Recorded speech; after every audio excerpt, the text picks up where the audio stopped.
Salut les amis, j'espère que vous allez bien. Aujourd'hui, comme vous avez vu au titre et à la miniature, on va faire revivre la Krone, la faire renaître de ses cendres. Et elle est là, alors elle est pas toute belle parce que ça fait un petit moment qu'elle a pas roulé. On est avec Claudio, oh beau gosse. C'est vrai que la dernière fois j'ai dit qu'elle roulait mais on l'a pas vu rouler. Je sais pas, c'est vrai que j'ai pas filmé quand on a mis sur route. Là on est avec l'ancien faisceau, donc celui de la 2011 que Claudio a un peu adapté.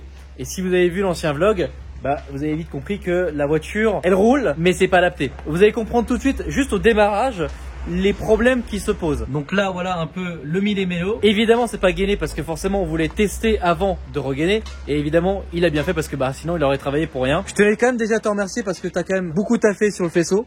Alors qu'au final, ça n'a pas servi à grand chose. On aura essayé. Oui, exactement. Donc, c'est la détermination, c'est quand même quelque chose de très important. Je vais vraiment te remercier là-dessus. Pour le reste, la voiture, voilà, tout est neuf, hein, tout est neuf. Il y a des parties qui sont neuves, des parties qui viennent de la 2011. Pour démarrer la voiture, donc là, j'ai mis le contact. Comment ça se passe là? Alors, simplement, vu que c'est le faisceau de la 2011, ouais. On a le signal du démarreur qui est pas au bon endroit en fait. Et puis on doit justement l'alimenter comme ça. Voilà. Voilà comment on démarre la voiture quoi. Mais là basiquement t'as volé la voiture là. Voilà. Ouais voilà c'est ça. Donc là régime trop haut. Pas très bien. Ouais. À mon avis il va sur tous ces cylindres. Donc en mettant le nouveau faisceau ça va être réglé. Après il devrait rouler sans problème. Ok. On croise les doigts. Oui bien évidemment on croise les doigts pour que tout marche bien. Non j'ai l'impression que sur le ralenti ça va.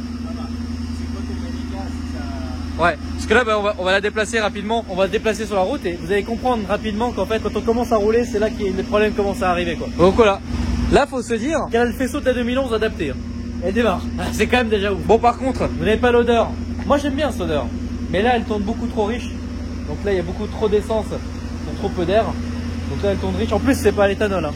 Donc là vraiment c'est... Alors oui, eh oui, elle a aussi le calculateur de la 2011, bah, en fait rien ne va, même là on l'entend, il est beaucoup trop haut en régime. Et si au niveau de l'intérieur, bah c'est là qu'on rigole hein, parce qu'au niveau de l'intérieur il y a tous les voyants qui sont allumés. Hein. Donc là on a voyant moteur, voyant batterie, voyant service.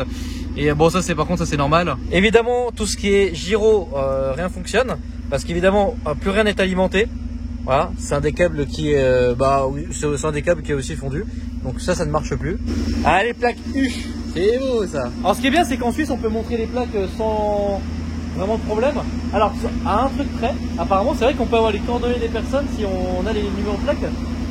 Exactement. Ah ouais? Ouais en fait il y a un index dans chaque le service qui gère les immatriculations de chaque canton. Ouais. Ce qu'on appelle un auto-index. D'accord. Ça veut dire que tu rentres le numéro de plaque de la personne et tu as ses coordonnées. T'es sérieux là? Ouais. C'est incroyable ça. Si tu veux que ces coordonnées restent confidentielles, tu dois écrire un courrier au service des autos de ton canton. D'accord. Pour qu'il t'enlève de l'auto-index. Ok. Mais si tu demandes pas que ça reste confidentiel, ils te mettent l'office. D'accord. Donc ça c'est le seul problème en Suisse on va dire. Parce qu'il n'y a pas le problème de doublette. Donc du coup c'est pour ça qu'on peut filmer. Enfin, je veux pas dire qu'on peut pas filmer les plaques, mais il n'y a pas le problème de doublette qui se pose ici. Non, en Suisse non, ça n'existe. C'est impossible. Voilà, enfin si c'est possible, mais bon faut vraiment être très con quoi. Ouais. Mais pour avoir une deuxième plaque identique, le cordonnier du coin il peut pas bien faire. Exactement. Alors vous voyez pour le moment tout roule. Les clignotants marchent, la vitesse passe, enfin voilà, pour le moment on est à 40, tout se passe bien, voilà. Aucun souci. D'ailleurs un véhicule devant de l'armée, c'est habituel hein, en Suisse, c'est vraiment... J'allais mettre un coup d'essuie-glace mais en fait j'ai oublié mais j'ai plus d'essuie-glace, j'ai plus rien du tout d'ailleurs, c'est qu'on n'a pas encore remis la partie, du coup le pare-brise est complètement dégueulasse, voilà. Ça c'est des bases Classe G ça les véhicules d'armée. Ouais, sauf que c'est des push. Push ça du coup? Oui, c'est en Suisse, enfin l'armée suisse utilise des push, mais je sais plus le modèle, comment ils l'appellent. Mais c'est une base Classe G. Une base Classe G, mais voilà. Nous à l'armée en Suisse on est Classe G. Qu'est-ce que vous allez dire en fait?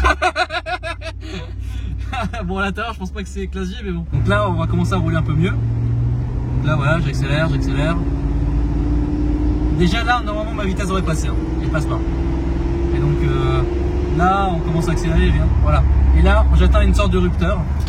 Un rupteur très bizarre à 2000 tours minute. Et en fait, c'est juste que la boîte ne veut pas passer en fait. Et là par contre, elle tourne sur, je sais pas combien de cylindres. 4 ou 5. Ouais, mais pas beaucoup. Là, on s'est basiquement transformé en Audi TTRS, tu vois. Sans les perfs. Tu vois, voilà. Là elle avance plus du tout, ça fait des bruits chelous dans tous les sens, enfin bon, ça me fait mal au cœur de rouler comme ça perso. Bon, on encule la voiture là ou pas du tout là? Bah disons que c'est pas l'idéal hein, oui, pour le moteur, c'est sûr. Là c'est Et ce moteur, il a tout vécu. Franchement, j'ai déjà eu des problèmes de cylindre, donc elle a tourné sur très peu de cylindres.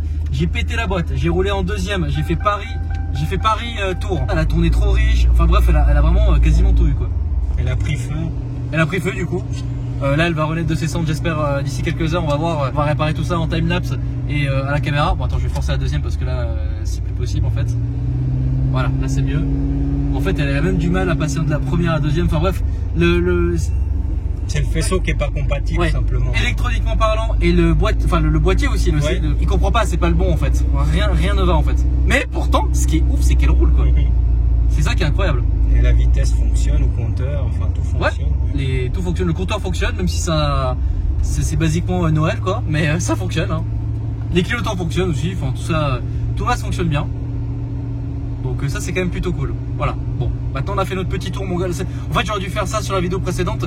Le tour qu'on vient de faire, on a exactement fait ce tour là. Et puis j'avais pas filmé effectivement parce que j'étais plus en phase test, voir comment ça se passait quoi. Donc bon, maintenant on l'a filmé. Hop là, rien n'a changé depuis la dernière fois. En gros la voiture roulait déjà la dernière fois. Et là ce qu'on va faire c'est juste modifier ce faisceau et puis voir comment ça se passe quoi. Allez, salut les chapons. Bon, aussi une petite chose, voilà, la Krone avec des plaques suisses. C'est pas mal, non? Ça, c'est quand même cool. Pareil, en Suisse, t'es pas obligé d'avoir des plaques rivetées. Donc tu peux... en fait, du moment que la plaque est sur votre voiture, c'est le plus important, voilà. Il faut juste que ça soit sur la voiture. Voilà. Et encore, sur l'avant, il y a une sorte de tolérance, enfin, à ce que ça soit comme ça. Bon, faut éviter de le faire parce que vous pouvez vraiment être amendable, voilà. Mais c'est toléré, on va dire qu'il n'y ait pas de plaque à l'avant comme ça. D'ailleurs, je kiffe ça, je trouve vraiment trop stylé sur cette voiture. Bah, sur beaucoup de voitures, j'ai envie de te dire. Et voilà le nouveau faisceau parce qu'au final, on l'a pas filmé. Je voulais remercier Alix, c'est lui qui a trouvé le faisceau. Alors apparemment, il vient d'Arabie Saoudite, il est tout neuf. Il a transité par Dubaï pour revenir ici.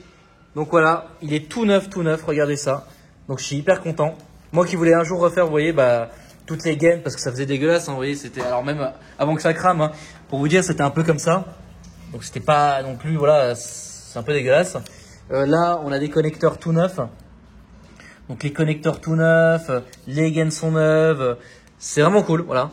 Là, je suis très content. On espère que normalement le calculateur n'est rien parce que bon, vous voyez qu'il a une couleur un peu. Bon, il a pris chaud, il a pris le soleil. Hein. Ah, il a un peu bronzé. Et là, on est quand même sur un cas de calculateur qui a bronzé quand même. Parce que de base, c'est plutôt de cette couleur-là. Mais là où je m'inquiète un petit peu moins, c'est que les connecteurs que vous voyez ici, ils ont pas cramé. Il y a rien qui a vraiment cramé. Donc du coup, on pense quand même que le calculateur n'a rien. Et au pire, même s'il a cramé, j'en avais déjà un grâce à Islem Electronic Auto, situé à Onyx. Je m'ai fait des faisceaux électriques dans la voiture. À l'époque où j'avais des problèmes de coupure. Bon, au final, c'était pas ça. Au final, c'était juste... au final, le GR, ça m'a toujours posé problème sur cette voiture. C'est-à-dire que moi, quand j'avais des problèmes de coupure, c'était à cause de ça. Ça, c'est les retours donc dans l'admission des gaz. Ouais. Et donc, c'était bouché. Recyclage des gaz d'échappement. Exactement. Et vu que c'était bouché, ce petit tuyau à la con faisait que ma voiture coupait. Voilà. À bas régime, ça récupérait donc des gaz d'échappement parce que c'était uniquement à bas régime. Enfin, quasiment qu'à bas régime. Et puis, en fait, voilà, ça a coupé la voiture. Comme si je mettais en fait une feuille dans l'admission ici et que ça coupait l'air. Vous pouvez tester un jour. Bah d'ailleurs oui, on peut faire ça. Les gens peuvent faire ce test. Si tu mets ta main devant l'entrée d'air, ça coupe le moteur automatiquement. Bien sûr. Voilà, bon, exactement, il cale. Bah, c'est ce qui m'arrivait. Sauf qu'on ne savait pas d'où ça venait. On a tout changé, sauf ça.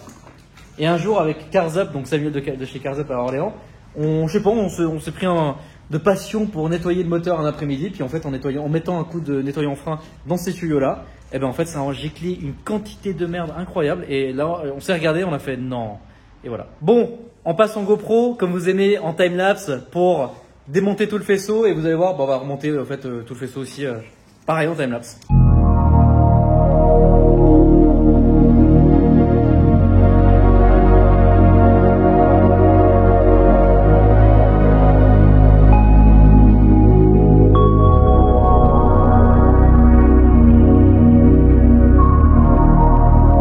Premier problème se pose. Ouais.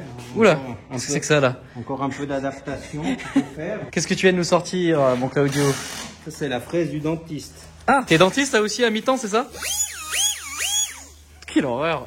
On a un petit problème sur la broche du calculateur. Ouais. Je sais pas si on va le voir à la caméra, mais en fait ici, on n'a pas la gorge qui permet de faire glisser en fait la prise simplement sur le connecteur. Donc on va utiliser ma petite fraise là, pour raboter un petit peu. La glissière. Voilà, pour pouvoir rentrer le connecteur. Okay. Parce que on a contrôlé tout ce qui est câblage correspond. À l'ancien donc qui est là-bas. L'ancien qui a brûlé. Donc à mon avis c'est juste le connecteur qui est pas 100% identique. Bon, on est sur quoi? On est sur une carie là? C'est une grosse cale.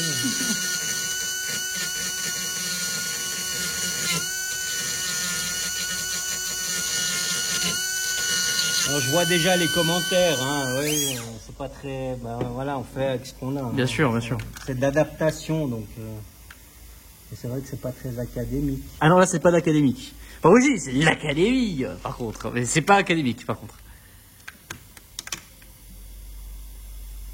Voilà, donc là c'est plugué, c'est dedans quoi. Là il est dedans. Hein. Ok. Donc voilà. Voilà, magnifique. Intervention rapide. Ouais, c'est rapide au moins. Ça c'est bien quand même quand t'es bien équipé. Hein. Très pratique. C'est sûr que ça aide. Hein. Ouais. Un bon mécano, il a besoin de bons outils aussi.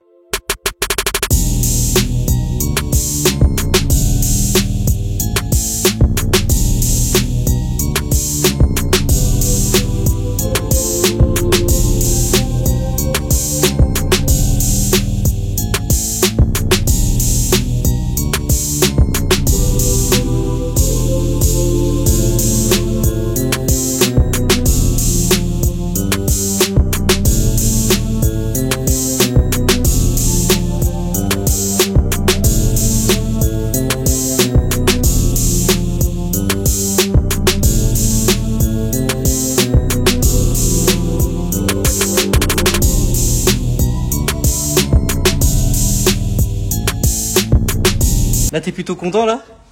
Ouais. Parce qu'il y a tout là. Tout correspond, tout est bon. Tout correspond, ouais.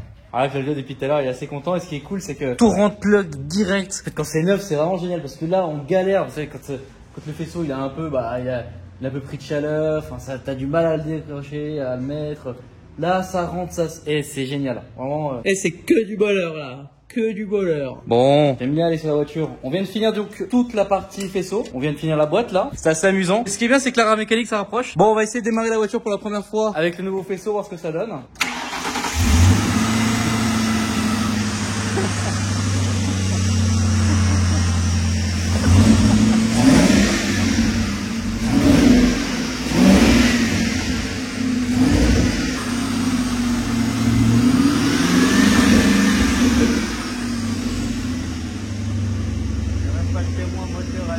Attends, y'a pas de... Non, arrête, attends, sans deck. Mais arrête, y'a aucun voyant là? Bon, ça, les voyants à gauche, c'est normal, mais non. C'est ultra, ça va ça? On fait un petit tour? Allez. Yes! Attends, c'est pas fini. Pour voir si les vitesses passent, etc. Et si les vitesses passent, si tout va bien, c'est que c'est bon. Ah putain! Ça va! Mec, je suis trop content! Ah, je suis trop content, mec. Oh là là là là là là. Et... Alors là je suis à moitié content, dites-vous que là je suis à moitié content, attention je suis pas à 100% de mes capacités. Pourquoi? Parce qu'il faut encore rouler, il faut encore voir si tout va bien, parce que pareil tu avais des problèmes avec la clim, donc il faut voir si tout va bien, mais bon, là le moteur démarre, les 8 cylindres tournent bien, voilà, ça me semble pas mal. Voilà, c'est un bon début. C'est un bon début, ouais, exactement, c'est pour ça, là j'ai un petit moment de joie, tu vois, mais faut pas trop, tu vois, voilà, et là... Avant de partir, évidemment, on va checker que les câbles ne touchent pas des pièces très chaudes pour pas qu'il n'arrive la même chose, ça serait con. Et puis ensuite, on va faire un petit essai. Ah, c'est bon ça. Ah là là. Ok. Alors, bon, c'est parti ça. C'est parti. Ah ouais. Avant, en fait, elle faisait un gros à-coup avec l'autre faisceau. Et j'avais peur, je me disais, ouais, la boîte, elle a dû prendre un truc ou quoi. Elle est vive la voiture là. Et ben voilà, c'est bon, on est déjà en troisième. C'est bon, ça, il n'y a plus de klaxon donc du coup c'est bon. Oui, parce que du coup j'avais un autre problème sur la voiture et le problème est situé à tes pieds. Ça s'appelle le LCM, le Light Control Module. En fait j'ai un problème avec les clignotants, c'est un problème assez récurrent sur les Crownvic. En fait j'ai acheté cette pièce entière, sauf qu'il n'était pas programmé de module. Donc en fait à chaque fois que j'ouvrais la voiture, ça, en fait t'avais le mode alarme. Ok. Du coup ça klaxonnait. Bon, si vous voulez, j'ai supporté ce truc 2 jours, hein, parce que quand t'as ta voiture garée au centre-ville et que tout le monde te regarde parce que la voiture elle sonne, bah du coup j'ai débranché le klaxon. Voilà, au moins t'as des trucs qui clignotent, mais c'est pas grave quoi. Là j'ai mis celui de l'autre, et ça marche parfaitement bien. Ouais, j'ai mis celle de Boston, ça fonctionne bien. Ah, j'ai le voyant moteur qui vient de se mettre. Ok. Mais bon, ça va pas être quelque chose de très grave. Ah bah si, je sais pourquoi il y a le voyant moteur. C'est à cause d'échappement. Ah. Non, j'ai mon outil de lecture, on va dire la voiture, mais je pense que c'est ça, normalement c'est ça.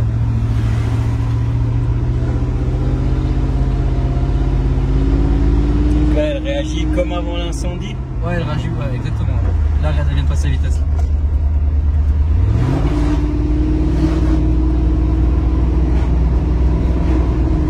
Ah ouais, nickel. Ah, nickel, franchement nickel. Ça, c'est le visage d'un homme heureux alors. Ah ouais, là, mec. En plus, regarde, il fait beau. Là, tu vois, c'est. En fait, je pense que la météo joue beaucoup. Je pense que si aujourd'hui, s'il avait plu, tu vois, déjà, il y aurait eu Batman qui serait arrivé. Et en plus de ça, la voiture n'aurait pas fonctionné, tu vois. T'entends ce V8 là, alors écoute ça là.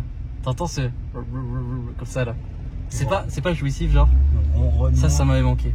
Mais tu m'étonnes que je dormais pas en fait. Là ça fait 1 mois et demi que je dors pas. Hein. Nuit blanche, j'arrive pas à dormir. Mais pourquoi? Mais parce que c'est ma berceuse cette voiture, tu vois. Là, t'entends ce doux son là.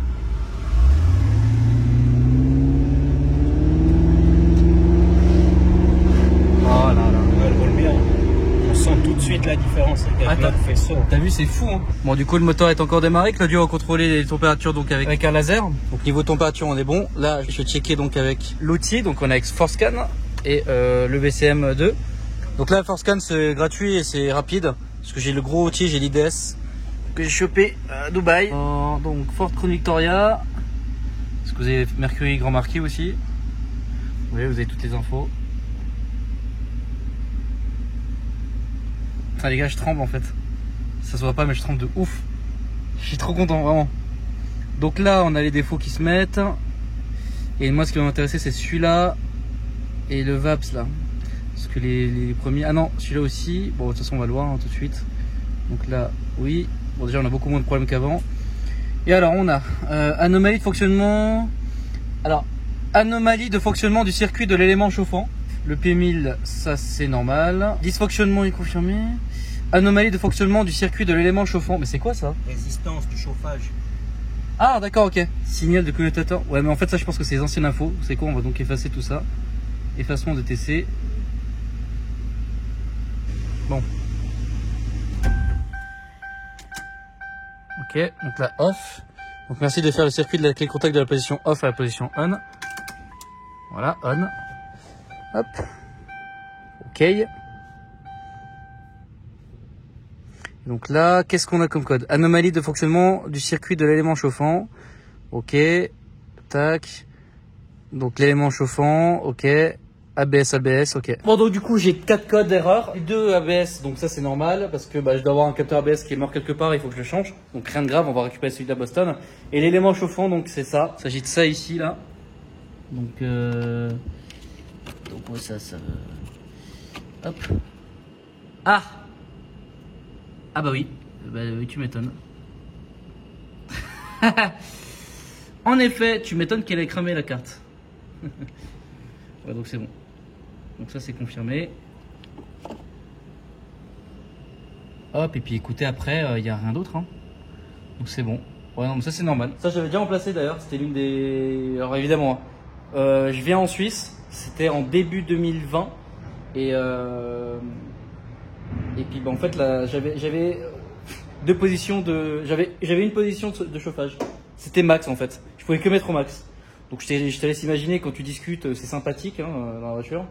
C'est soit tu te gèles les couilles, soit c'est opposition max et tu crèves de chaud en fait. C'était insupportable. Et donc du coup j'ai directement changé ça. Là il manque un peu de coolant et puis après on est bon quoi. Effacer les codes défauts. Ouais, j'ai effacé les codes défauts, il n'y a que ça quoi. Et là tu vois la gueule du truc, c'est normal. Hein. Donc ça je vais récupérer ça sur la Boston ce soir. Enfin encore faut-il que je réussisse à déconnecter le truc. Ouais. Et donc ça c'est un peu plus casse-couille quand même. Oui ça c'est très chiant d'ailleurs. D'ailleurs ça sent le cramé là. Oh putain c'est chaud. Ah ouais? Ah oui, oula!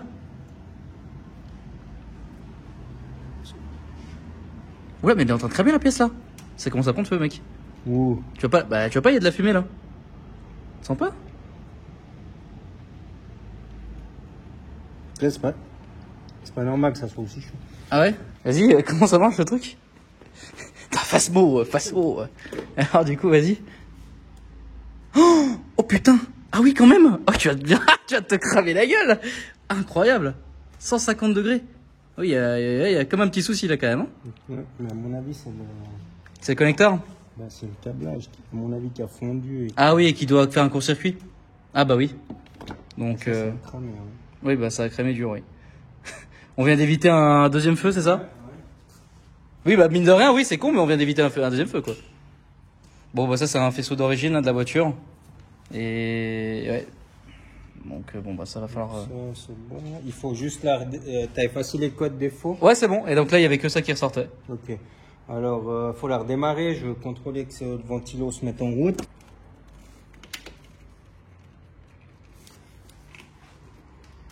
Putain, t'as froid quand même, hein? C'est bon, il n'est pas le Covid. Non, c'est bon. Par contre, t'es pas chaud de la bite, hein. Moi, faut pas me donner des trucs comme ça, hein. Je peux m'amuser à faire le débile pendant des années. Bon, bref.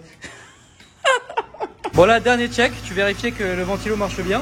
Donc, comment ça marche? Comment ça se passe? Donc là, on mesure à l'aide du thermomètre laser la température de l'eau dans le tuyau. Ouais. Et le thermocontact à 85 degrés, il allume le ventilateur. Ouais. Et après, il fait redescendre la température autour des 80 degrés. Ouais. Donc on a une température constante dans le circuit. Parce que là, du coup, à 85 degrés, ça s'allume. Exactement, le thermocontact envoie le signal au ventilateur. Donc ouais.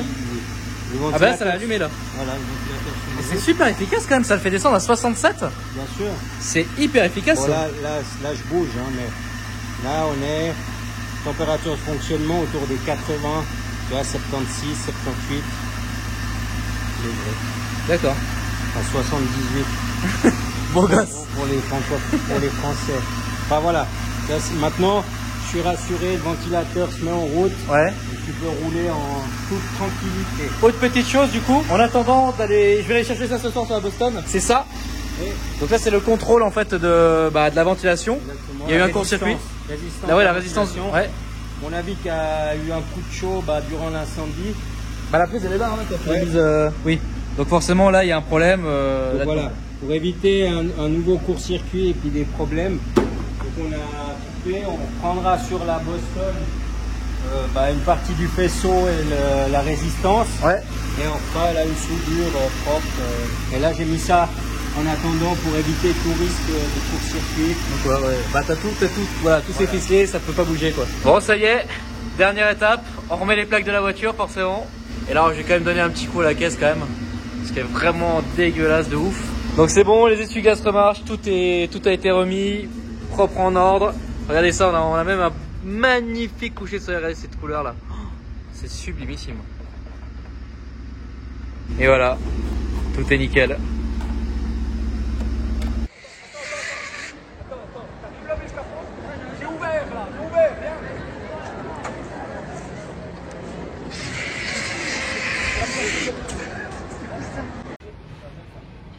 Bah alors, je pense que c'est mieux qu'on passe quand même à l'horizontale. On est revenu pour la fin de cette vidéo sur les lieux du crime finalement. Ouais, ça m'éclaire la gueule de ouf. Je me devais de finir la vidéo ici, je sais pas, c'est un lieu symbolique maintenant. Et voilà ce qu'il reste de tout ça. Donc là la voiture a été lavée, elle est propre, enfin elle est propre. On va dire ça. Et non, ici le sauveur, voilà. Donc encore dans son jus. Oh, il sera en expo. Je pense que même si j'appuie dessus, je pense qu'il en reste un peu. Non, il n'y en reste vraiment plus. Là, il n'y a vraiment plus rien dedans, quoi. Bon, en vrai, je vous conseille pas d'utiliser à poudre, hein, parce que ça crée automatiquement un peu de rouille dans le compartiment moteur, mais voilà. En tout cas, à dire qu'ici, fut une date. En fait, s'il existait une machine à remonter dans le temps, ici, il y a quelques temps, c'était vraiment l'enfer. 1 mois et demi, quand même. Mais 1 mois et demi plus tard, on y est. Et d'ailleurs, on n'y est pas sans avoir quand même eu des connaissances, eu des cadeaux. Et en parlant de cadeaux, elle a gagné des patchs, la petite. Un de la PAF, voilà. Police aux frontières. Celui-là, il est génial. Escorte présidentielle. Gendarmerie Tour de France. Et ici la garde républicaine, peloton, acrobatie. Bon bah voilà, j'ai gagné des patchs, c'est quand même plutôt pas mal. J'étais vraiment parti, vous voyez, dans le bar en face là. Donc là-bas, moi j'étais donc à l'entrée ici là. Il faut savoir que je suis sorti là et couru toute la place pour aller ici. Donc sur la porte passagère hein, qui était ouverte pour courir ensuite sur l'extincteur. Comme vous avez vu sur la vidéo, le prendre et venir ici en fait. Très con hein. Mais venir mettre un coup comme ça en fait, je vais vous refaire la scène finalement. Hein. C'est-à-dire venir et mettre un coup déjà ici comme ça. Grave erreur. Pourquoi? Parce qu'en fait le feu il est à l'intérieur, il est pas sur le dessus. Mais en fait des fois tu réfléchis pas. Tu sais, dans la panique tu ne réfléchis pas. Donc j'ai donné 2 coups ici. Heureusement il en restait dans l'extincteur. Et à un moment donné il y a des gens qui m'ont crié ouvre, ouvre. Ah bah là oui je te confirme. Et c'est en ouvrant justement que là on a pu éteindre vraiment l'incendie et le maîtriser. Est arrivé les pompiers, la police qui était justement ici. Autant dire que c'était une soirée fort sympathique. De toute façon, si vous voulez plus d'informations, des vidéos ou quoi que ce soit de ce moment-là, c'est disponible sur la vidéo justement des flammes, enfin qui vous retranscrit un peu la scène. Là, ce qui est bien, c'est que vu que je suis revenu sur les lieux où ça a brûlé, ça vous permet de revoir un petit peu les lieux, revoir un petit peu comment ça s'est passé. Sachez aussi que la voiture va avoir une carrosserie complète neuve en fin d'année ou début d'année prochaine. Nouvelle sérigraphie, donc nouvelle peinture, nouvelle sérigraphie. Le service complet a été refait là, forcément, vu qu'on a profité pour refaire tout. Bref, la voiture va continuer à être là. La prochaine voiture va arriver l'année prochaine. La Boston, à savoir la Boston, eh bien, écoutez, je vais vendre des pièces pour ceux qui en ont besoin, ceux qui ont donc des Crown Victoria, ce qui vous concerne pas énormément. Alors, il y en a quelques pourcentages, mais voilà, ça sera sur un groupe spécialisé. Ou alors vous pouvez demander dans les commentaires ou même m'envoyer un message sur Instagram alpha-6. Bref. Voilà, ça c'est ce qui va en devenir de la Boston. Donc la donneuse qui nous a permis de pouvoir réparer celle-là. Au passage, je crois que j'ai pas grand chose d'autre à rajouter. Si, de remercier énormément Romain de Concept Car 2000, de remercier Claudio de Bellecroix Car et de remercier Alix qui nous a fait parvenir le faisceau de Dubaï là ce week-end. Ça c'est incroyable, la rapidité qu'il y a eu. En fait ce qui est fou encore une fois, c'est que des pièces des États-Unis ou de Dubaï arrivent plus vite que des pièces genre l'huile moteur qui était dans le pays, qui a mis une semaine quoi. Enfin bref. En tout cas les amis, j'espère que vous avez kiffé la vidéo, n'hésitez pas à la liker, à vous abonner et à commenter. Moi je vous dis à la prochaine pour de nouvelles aventures. Salut!